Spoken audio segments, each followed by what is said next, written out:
ಯಜಮಾನ ಯಜಮಾನ. Hi Raghu sir. Hi Rai, ಯಾವಾಗ ಬಂದೆ? ತುಂಬಾ ಹೊತ್ತಾಯ್ತು. ನೀವು ಬರೋದನ್ನ ಕಾಯ್ತಾ ಇದ್ದೆ ಸರ್. ಸರಿ, ಮನೆಗೆ ಬರೋದ್ ಬಿಟ್ಟು ಇಲ್ಲೇ ಕಾಯ್ತಿದ್ಯಾ? ಒಳ್ಳೆ ಟೈಮ್ ಬಂದಾಗ ಮನೆಗೆ ಬರ್ತೀನಿ ಬಿಡಿ ಸರ್. ಅಲ್ಲ ರಾಯ್, ಯಾವಾಗ್ಲೂ ತಮಾಷೆ ಮಾಡ್ಕೊಂಡು ಎಲ್ಲರೂ ಕಾಲು ಎಳಿತಿದ್ ನೀನು ಇವತ್ತ್ಯಾಕೆ ಸೀರಿಯಸ್ ಆಗಿದ್ಯಾ? ತಂಪಾದ ಮನಸ್ಸಿನ ತೋಟಕ್ಕೆ ಸಡನ್ ಆಗಿ ಉರಿಯೋ ಬೆಂಕಿ ಬಿದ್ರೆ ನಗೋಕ್ ಹೇಗ್ ಸಾಧ್ಯ ಸರ್? ಮನಸ್ಸಿಗೆ ನೋವಾಗೋ ಥರ ವಿಷಯ ಗೊತ್ತಾದಾಗ ಹೇಗ್ ತಾನೇ ಖುಷಿಯಾಗಿರಕ್ಕಾಗುತ್ತೆ ಸರ್? ಏನ್ ಸರ್ ನೀವು ಮಾಡ್ತಾ ಇರೋದು ನಿಮಗೆ ಸರಿ ಅನಿಸ್ತಾ ಇದೆಯಾ? ನೀನ್ ಯಾವ ವಿಷಯದ ಬಗ್ಗೆ ಮಾತಾಡ್ತಿದ್ಯಾ ರಾಯ್? ನೀವು ಝಾನ್ಸಿ ಮೇಡಮ್ಗೆ ಡೈವರ್ಸ್ ಕೂಡ ಹೊರಟಿರೋದು ನ್ಯಾಯನ ಸರ್?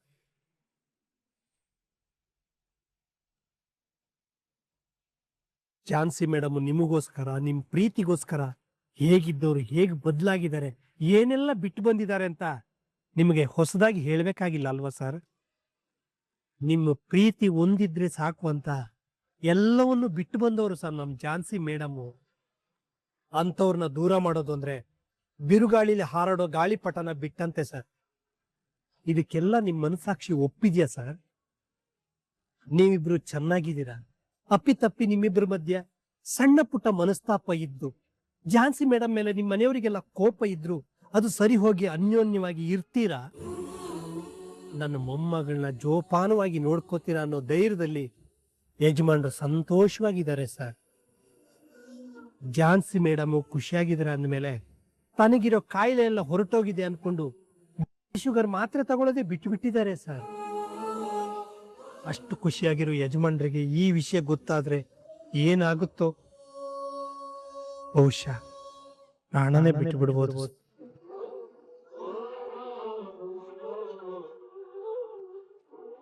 ಯಜಮಾನ್ರು ನಿಮ್ಮನ್ನ ಆಕಾಶದಲ್ಲಿ ಇಟ್ಟಿದ್ದಾರೆ ಸರ್. ಅವರಿಗೆ ನೀವಂದ್ರೆ ಅಷ್ಟು ಅಭಿಮಾನ. ನೀವೇ ಇಂಥ ನಿರ್ಧಾರ ಮಾಡಿದಿರ ಅಂತ ಗೊತ್ತಾದ್ರೆ ಅವ್ರು ಖಂಡಿತ ಸಹಿಸಲ್ಲ ಸರ್. ರಾಘು ಸರ್, ನನ್ನ ಜೀವನದಲ್ಲಿ ಬುದ್ಧಿ ಬಂದಾಗಿಂದ ಕಣ್ಣೀರ್ ಹಾಕಿಲ್ಲ. ಆದ್ರೆ ಇವತ್ತು ನೀವು ಝಾನ್ಸಿ ಮೇಡಮ್ನ ದೂರ ಮಾಡ್ತೀರ ಅನ್ನೋ ವಿಷಯ ಗೊತ್ತಾಗಿ ತುಂಬಾ ನೋವು ಆಗ್ತಿದೆ ಸರ್.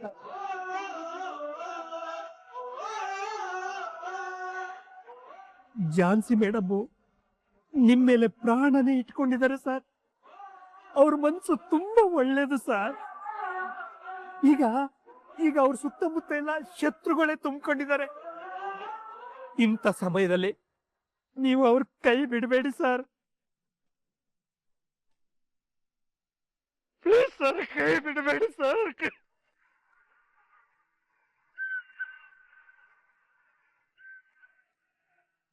ಬೇಕಿದ್ರೆ ಕಾಲಿಗೆ ಬೀಳ್ತೀನಿ ಸರ್. ಎದೇಳು ರಾಯ್? ಮೇಡಮ್ ನ ದೂರ ಮಾಡಬೇಡಿ ಸರ್. ಝಾನ್ಸಿ ಮೇಡಮ್ ನ ದೂರ ಮಾಡಬೇಡಿ. ಏನ್ ಮಾಡ್ತಿದ್ಯಾ? ಎದೇಳು ರಾಯ್, ಎದೇಳು ಮೇಲೆ. ಇಷ್ಟೇ ಸರ್ ಮಾಡಕ್ಕಾಗೋದು. ನೀವು ತಿಳಿದವರು, ಇನ್ನೇನು ಹೇಳಕ್ಕಿಲ್ಲ ಸರ್. ಪ್ಲೀಸ್ ಸರ್, ಕೊನೆವರೆಗೂ ಜೊತೆಯಾಗಿರಿ. ಅವ್ರ ಬದಲಾವಣೆಗೊಂದು ಅರ್ಥ ಕೊಡಿ ಸರ್. ಪ್ರೀತಿಗೆ ಸೋಲಿಲ್ಲ ಅನ್ನೋದನ್ನ ಮತ್ತೆ ಪ್ರೂವ್ ಮಾಡಿ ಸರ್. ಮತ್ತೆ ಪ್ರೂವ್ ಮಾಡಿ.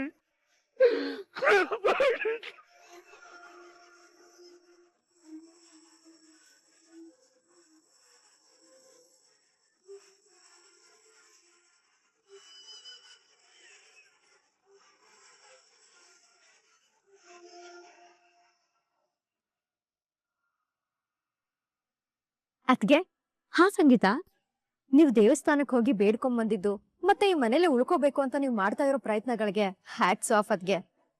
ಆದ್ರೆ ಅದ್ಗೆ, ನನ್ಗಿದೆಲ್ಲದ್ರ ಮಧ್ಯೆ ಈಗ್ಲೂ ಒಂದ್ ಡೌಟ್ ಕಾಡ್ತಾ ಇದೆ. ಡೌಟಾ? ಏನ್ ಡೌಟು? ಅಲ್ಲ ಅದ್ಗೆ, ಸದ್ಯಕ್ಕೇನೋ ನೋಟಿಸ್ ಬರ್ದೇ ಇರೋ ರೀತಿ ನೀವ್ ವ್ಯವಸ್ಥೆ ಮಾಡಿದೀರಾ. ಆದ್ರೆ ಇನ್ನೊಂದ್ 3 ದಿನ ಆದ್ಮೇಲೆ ನೋಟಿಸ್ ಬರ್ಲಿಲ್ಲ ಅಂದ್ರೆ ನಮ್ ಮನೆಯವರು ಲಾಯರಿಗೆ ಫೋನ್ ಮಾಡೇ ಮಾಡ್ತಾರಲ್ವಾ? ಅದ್ರಲ್ಲಂತೂ ಡೌಟೇ ಬೇಡ, 100% ಮಾಡೇ ಮಾಡ್ತಾರೆ. ಸತ್ಯ ಹೊರಗ್ ಬರುತ್ತಲ್ಲ, ಅವಾಗ ಏನ್ ಮಾಡ್ತೀರಾ? ಆಮೇಲೆ ಇವ್ರು ಸುಮ್ನೆ ಇರ್ತಾರೆ ಅನ್ಕೊಂಡಿದೀರಾ? ಇವ್ರಗಳಿಗೆಲ್ಲ ವಿಷಯ ಗೊತ್ತಾಗೋಷ್ಟಲ್ಲಿ ಎಲ್ರು ಮನ್ಸು ನನ್ ಗೆಲ್ತೀನಿ ಸಂಗೀತ. ಇವತ್ತೆಲ್ರು ನಾಟಕ ಮಾಡ್ತಿರ್ಬೋದು ಸಂಗೀತ, ಆದ್ರೆ ಮುಂದೊಂದಿನ ಮನ್ಸಾನೆ ನಾನೇ ಈ ಮನೆ ಸೊಸೆ ಅಂತ ಎಲ್ರು ಹೇಳ್ಬೇಕು. ಹಾಗ್ ಮಾಡ್ತೀನಿ. ಅಲ್ಲ ಅದ್ಗೆ, ಅಕ್ಕನ್ ಬಗ್ಗೆ ಗೊತ್ತಿದ್ರು ಅವ್ರು ಒಪ್ಕೊಂತಾರೇನೋ ನಂಬಿಕೆ ಮೇಲೆ ಇದ್ದೀರಾ. ಸಂಗೀತ, ಪಲ್ಲವಿ ಮಾಡಿದ್ರೆ ಏನಂತೆ? ವಿಷಯ ಗೊತ್ತಾಗೋಷ್ಟರಲ್ಲಿ ಮನೆಯವರೆಲ್ಲ ನನ್ ಪರವಾಗಿ ನಿಲ್ಲೋ ಹಾಗೆ ನಾನ್ ಮಾಡ್ಕೋತೀನಿ. ನೋಟಿಸ್ ಸುಟ್ಟಾಕಿರೋ ವಿಷಯ ಪಲ್ಲವಿಗ್ ಗೊತ್ತಾಗಿದ ತಕ್ಷಣ ನೀನ್ ಇಂಥ ಕೆಲ್ಸ ಮಾಡಿದ್ಯಾ, ನೀನ್ ಈ ಮನೇಲಿರಕ್ ಲಾಯಕ್ಕೆ ಇಲ್ಲ ಅಂತ ಬೈಯೋದಂತೂ ಕನ್ಫರ್ಮ್. ಬೈಯೋದ್ ಮಾತ್ರ ಅಲ್ಲ ಅದ್ಗೆ, ಈಗ್ಲೇ ಮನೆ ಬಿಟ್ಟು ಹೋಗು ಅಂತಾಳೆ. ಆಗ ನಾನು ಬ್ಯಾಗ್ ಎತ್ಕೊಂಡ್ಬಂದು ಫುಲ್ಲು ಡ್ರಾಮಾ ಮಾಡ್ತಾ, ಆಯ್ತು ಪಲ್ಲವಿ, ನನ್ಗೆ ಈ ಮನೇಲಿರೋ ಋಣನೇ ಇಷ್ಟು ಅಂತ ಹೇಳಿ ಬ್ಯಾಗ್ ಎತ್ಕೊಂಡ್ ಹೊಡ್ತೀನಿ. ಅಂದ್ರೆ ಮನೆ ಬಿಟ್ಟು ಹೋಗ್ತೀರಾ? ಹೋಗಲ್ಲ, ಜಸ್ಟ್ ಹೋಗೋ ತರ ಆಕ್ಟಿಂಗ್ ಮಾಡ್ತೀನಿ. ಆಗ ದೊಡ್ಡ ಮಾವ ಬಂದು ನನ್ನ ತಡೆದು, ಹೋಗ್ಬೇಡಮ್ಮ, ಈ ಮನೆ ತಕ್ಕ ಸೊಸೆ ನೀನೇ ಅಂತ ಹೇಳ್ಬೇಕು. ಹಾಗ್ ಮಾಡ್ತೀನಿ. ಆಯ್ತು, ಆದ್ರೆ ದೊಡ್ಡಪ್ಪ ಹೇಳಿದ ತಕ್ಷಣ ನೀವ್ ಇಲ್ಲೇ ಇರೋದಕ್ ಮಿಗ್ದವ್ರೆಲ್ಲ ಒಪ್ಕೊಂಡ್ಬಿಡ್ತಾರಾ? ಮಾವ ಮಾತ್ರ ಅಲ್ಲ, ಅಜ್ಜಿನೂ ಬಂದು, ಲೇ ಚಾನ್ಸಿ, ನೀನ್ ಈ ಮನೆಗೆ ತಕ್ಕ ಸೊಸೆ, ನಮ್ ಎಲ್ರಿಗೂ ನೀನ್ ಇಷ್ಟ ಆಗಿದ್ಯಾ, ಈ ಮನೆ ಬಿಟ್ಟು ಹೋಗ್ಬೇಡ ಅಂತ ಹೇಳ್ತಾರೆ. ಹಾಗ್ ಹೇಳೋ ಹಾಗೆ ನಾನ್ ಮಾಡೇ ಮಾಡ್ತೀನಿ. ಸಂಪ್ರದಾಯ ಅನ್ನೋ ಅಜ್ಜಿ, ತುಂಬಾ ಸ್ಟ್ರಿಕ್ಟ್ ಇರೋ ಮಾವ, ಇವ್ರಿಬ್ರೇ ಮಾಡ್ಲಾದ್ಮೇಲೆ ಇನ್ ಮುದ್ದತೆ ದೊಡ್ಡತೆ ಯಾವ್ ಲೆಕ್ಕ? ಅವ್ರಿಬ್ರು ನನ್ನ ಹತ್ರ ಬಂದು, ಇಷ್ಟು ದಿನ ನೀನ್ ಇಷ್ಟು ಒಳ್ಳೆವಳು ಅಂತ ನಮಗ್ ಗೊತ್ತೇ ಆಗಿರ್ಲಿಲ್ಲ, ನೀನ್ ಈ ಮನೆ ಬೆಳ್ಕಕ್ ಬಂದಿರೋ ಮಹಾಲಕ್ಷ್ಮಿ, ಈ ಮನೆ ಬಿಟ್ಟು ಹೋಗ್ಬೇಡ ಅಂತ ರಿಕ್ವೆಸ್ಟ್ ಮಾಡ್ಕೋತಾರೆ.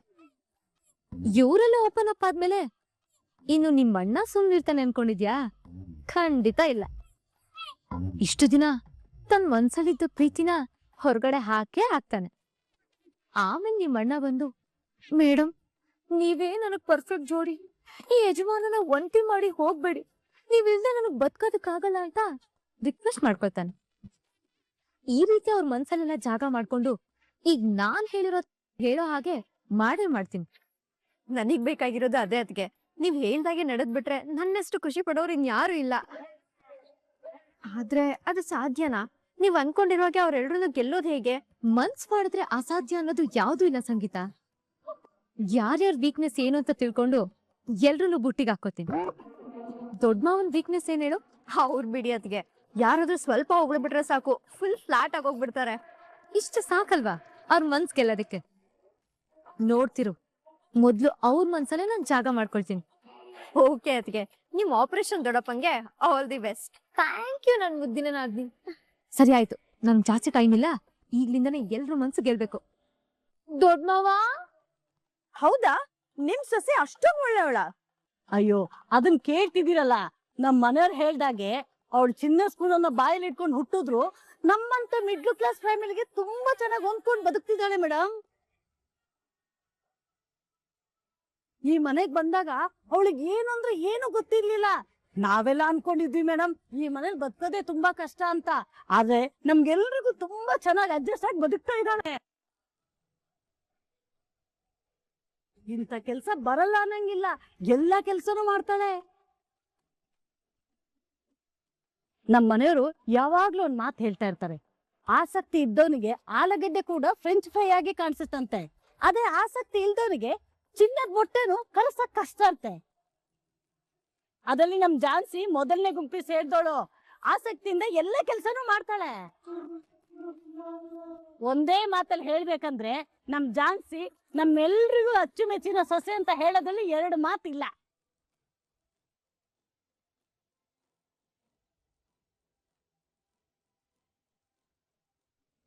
ಓಕೆ, ಸೊ ಇವಾಗ ದ ಮೋಸ್ಟ್ ಇಂಪಾರ್ಟೆಂಟ್ ಪರ್ಸನ್ ನಮ್ಮ ಜಾನ್ಸಿ ಅವರ ಅತ್ತೆ ಮಂಜುಳಾ ಅವ್ರ ಹತ್ರ ಮಾತಾಡ್ಸೋಣ. ಇವ್ರು ಹೇಳೋದು ತುಂಬಾನೇ ಇಂಪಾರ್ಟೆಂಟ್ ಆಗುತ್ತೆ. ಯಾಕೆ ಅಂದ್ರೆ ನಮ್ ಸೀರಿಯಲ್ಗಳೆಲ್ಲ ಈ ಅತ್ತೆ ಸೊಸೆನ ಫೈಟ್ ಮಾಡೋ ತರಾನೇ ತೋರಿಸ್ತಾರೆ. ಅತ್ತೆಗಳನ್ನ ಯಾವಾಗ್ಲೂ ವಿಲನ್ ರೀತಿನೇ ಪೋಟ್ರೆ ಮಾಡ್ತಾರೆ. ಸೊಸೆ ಅತ್ತೆ ಕೊಳ್ಳಲ್ಲಿ ಸುತ್ಕೊಂಡಿರೋ ನಾಗರ ಹಾವು ತರ ತೋರಿಸ್ತಾರೆ. ಆದ್ರೆ ಈ ಅತ್ತೆಗೆ ಸೊಸೆ ಕೊಳ್ಳಲ್ಲಿರೋ ಹಾವ ಅಥವಾ ಹೂವ ಅಂತ ಅವ್ರನ್ನ ಕೇಳೋಣ. ನಾನ್ ಮಾತಾಡಲ್ಲ.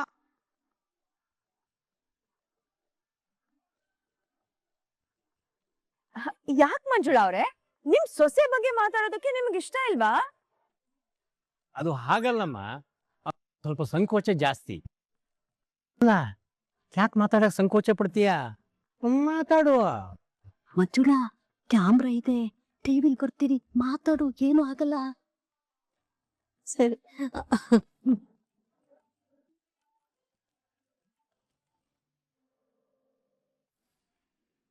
Hello hello ma'am, audio correct ಆಗಿದೆ, ನೀವ್ ಮಾತಾಡ್ಬೋದು. ಸರಿ. ಅನಿತಕ್ಕ, ಅಮ್ಮ ಅವ್ರೆ, ಎಲ್ರೂ ಬೇಗ ಬನ್ನಿ ಸ್ವಲ್ಪ. ಈಗ ನಿರುತ್ತಾ ಯಾಕೆ ಹಾಕಿ ಹಚ್ಕೋತಾ ಇದೀಯಾ? ಏನಾಯ್ತು ನಿನಗೆ? ಅಮ್ಮವ್ರೆ ಟಿವಿ ನೋಡಿ. ನಮ್ ಭಾವ ಹೇಳ್ದಾಗೆ, ನಮ್ಮ ಅಕ್ಕ ಹೇಳ್ದಾಗೆ ಜಾನ್ಸಿ ನಮ್ ಮನೆ ಮಗಳ ತರ. ಇಂಥವಳನ್ನ ನಮ್ ಮನೆ ಸೊಸೆಯಾಗಿ ಮಾಡ್ಕೊಳ್ಳೋದಕ್ಕೆ ನಾವು ತುಂಬಾ ಪುಣ್ಯ ಮಾಡಿದೀವಿ ಅಂತ ಹೇಳೋಕೆ ಇಷ್ಟಪಡ್ತೀನಿ. ಇನ್ನು ಏನೇನೆಲ್ಲ ಹೇಳಕ್ ಇಷ್ಟಪಡ್ತೀರಾ ಅದನ್ನ ಹೇಳ್ಬಿಡಿ. ಅಣ್ಣ ಏನಿದೆಲ್ಲ? ಏನ್ ನಡೀತಾ ಇದೆ? ನನಗೇನ್ ಗೊತ್ತು ಅನಿ, ನಾನು ಇವತ್ತಾನೆ ನೋಡ್ತಿದ್ದೀನಿ. ನನ್ ಸೊಸೆ ಯಾವಾಗ್ಲೂ ನನ್ನ ಮುದ್ದತ್ತೆ ಮುದ್ದತ್ತೆ ಅಂತ ಪ್ರೀತಿಯಿಂದ ಕರೀತಾಳೆ. ಅದ್ರಲ್ಲೇ ಅರ್ಥ ಮಾಡ್ಕೋಬೇಕು ಅವಳು ನನ್ನ ಎಷ್ಟು ಪ್ರೀತಿ ಮಾಡ್ತಾಳೆ ಅಂತ. ಮೊದ್ಲು ನನ್ಗೆ 3 ಜನ ಮಾತ್ರ ಹೆಣ್ಮಕ್ಳು, ಆದ್ರೆ ಝಾನ್ಸಿ ಬಂದ್ಮೇಲೆ ಈಗ 4 ಜನ ಹೆಣ್ಮಕ್ಳು. ನಿಮ್ ಮಾತ್ನೆಲ್ಲ ಕೇಳಿಸ್ಕೊಂತಾ ಇದ್ರೆ ಅವಳು ನಿಮ್ ಮನ್ಸ್ನೆಲ್ಲ ಗೆದ್ದಿದ್ದಾಳೆ ಅಂತ ಗೊತ್ತಾಗ್ತಾ ಇದೆ. ಆದ್ರೆ ನಿಮ್ ಮಗ ಮತ್ತೆ ಸೊಸೆ ಜೋಡಿ ಬಗ್ಗೆ ಏನ್ ಹೇಳ್ತೀರಾ? ಅಯ್ಯೋ ಮೇಡಮ್, ಅವಾಗಲೇ ನಾನು ಮಾತಾಡ್ಬೇಕಾದ್ರೆ ಇದನ್ನ ಹೇಳೋದು ಮರ್ತು ಒಂದ್ ಸ್ವಲ್ಪ ಈ ಕಡೆ ಬನ್ನಿ, ಮೈಕ್ ತಗೊಂಬನ್ನಿ. ನಿಜ ಹೇಳ್ಬೇಕು ಅಂದ್ರೆ ನಮ್ಮ ರಾಘು ಜಾನ್ಸಿಗೂ ಅದ್ಭುತವಾದ ಜೋಡಿ. ಅದೇನು ಹೇಳ್ತಾರಲ್ಲ ಈಚ್ ಅದರ್ ಅಂತ, ಹಾಗೆ ಮೇಡ್ ಫಾರ್ ಈಚ್ ಅದರ್. ಅದೇ ಅದೇ ಬನ್ನಿ ಇಲ್ಲಿ.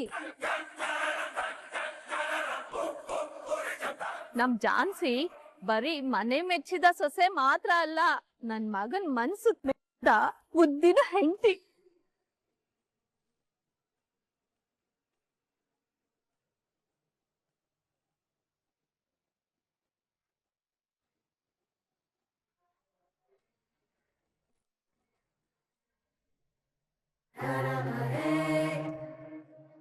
ಏನ್ ರಾಯ್, ತುಂಬಾ ಖುಷಿಯಾಗಿದ್ಯಾ? ಮುಖದಲ್ಲಿ ಮಂದಹಾಸ ಗೆದ್ದು ಕಾಣ್ತಾ ಇದೆ.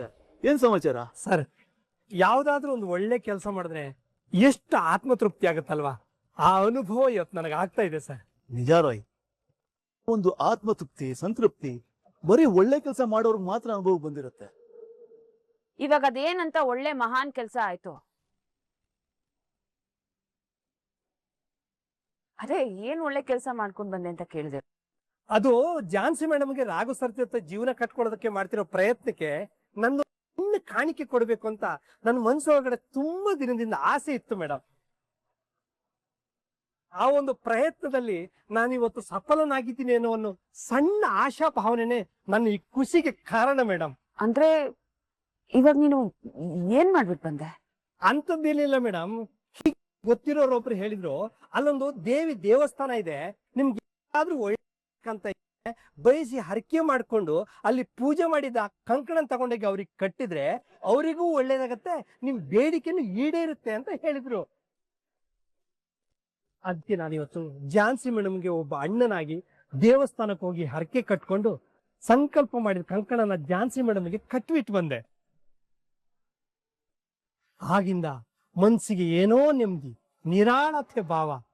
ಇನ್ನು ಮುಂದೆ ಮೇಡಮ್ ಅನ್ಕೊಂಡಿರೋ ಲೈಫ್ ಅವ್ರಿಗೆ ಸಿಗುತ್ತೆ ಅನ್ನೋ ನಂಬಿಕೆ ಬರ್ತಾ ಇದೆ ಮೇಡಮ್. ರಾಯ್, ಆ ದೇವರು ಬೇಗ ಒಲಿಯೋ ತಥಾಸ್ತು ಅಂತ ಆಶೀರ್ವಾದ ಮಾಡೋದು ಇಂಥ ಸ್ವಾರ್ಥ ಇಲ್ದಿರೋ ಬೇಡಿಕೆಗಳಿಗೆ ಮಾತ್ರ. ಮನಸ್ಸಿನ ತುಂಬಾ ಬರೀ ಸ್ವಾರ್ಥನೇ ತುಂಬಿಕೊಂಡು ಬೇರೆಯವರು ಬರೀ ಕೆಟ್ಟದನ್ನೇ ಬಯಸ್ತಾ ನಾವ್ ಏನೇ ಬೇಡ್ಕೊಂಡ್ರು ಅದು ಫಲ ಸಿಗಲ್ಲ. ನಿಜ ಸರ್, ಸಾಮಾನ್ಯವಾಗಿ ನಾನು ದೇವ್ರಿಗೆ ಕೈ ಮುಗಿಬೇಕಾದ್ರೆ ಬೇಡ್ಕೋತಾ ಇರ್ಲಿಲ್ಲ. ಆದ್ರೆ ಇವತ್ತು ಝಾನ್ಸಿ ಮೇಡಮಿಗೋಸ್ಕರ ಬೇಡ್ಕೋಬೇಕನ್ನಿಸ್ತು. ಆ ದೇವ್ರ ದಯದಿಂದ ನನ್ನ ಆಸೆ ಈಡೇರುತ್ತೆ ಅನ್ನೋ ನಂಬಿಕೆ ಇದೆ ಸರ್. ಯಾಕಂದ್ರೆ ಕಂಕಣ ಅವ್ರ ಕೈಯಲ್ಲಿ ಇರೋವರೆಗೂ ಅವ್ರನ್ನ ಯಾರು ಏನೂ ಮಾಡಕ್ಕಾಗಲ್ಲ. ಇನ್ ಮುಂದೆ ಮೇಡಮ್ ಖಂಡಿತ ಆ ಮನೇಲಿ ಖುಷಿಯಾಗಿ ಬದುಕ್ತಾರೆ, ಅದ್ದೂರಿಯಾಗಿ ಜೀವನ ಮಾಡ್ತಾರೆ.